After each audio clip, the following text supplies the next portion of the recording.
করে। এবার আসুন আমি সংক্ষিপ্তভাবে আপনাদেরকে এই একটা আয়াত বুঝানোর চেষ্টা করি। আল্লাহ রাব্বুল আলামিন এই আয়াতে কারিমার মধ্যে বলেন, ইয়্যাকা না'বুদু। প্রথম অংশ হচ্ছে ইয়্যাকা না'বুদু, আমরা একমাত্র আপনার ইবাদত করি।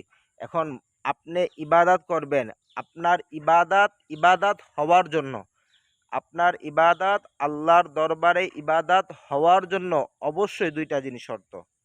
অবশ্যই ২ টা ২ টা জিনিস শর্ত।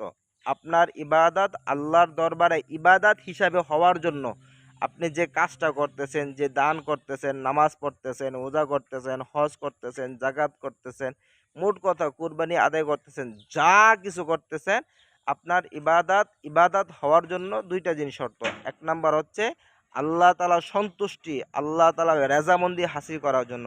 ২য় নাম্বার হচ্ছে হুজুর আকরাম সাল্লাল্লাহু আলাইহি ওয়াসাল্লামকে সন্তুষ্ট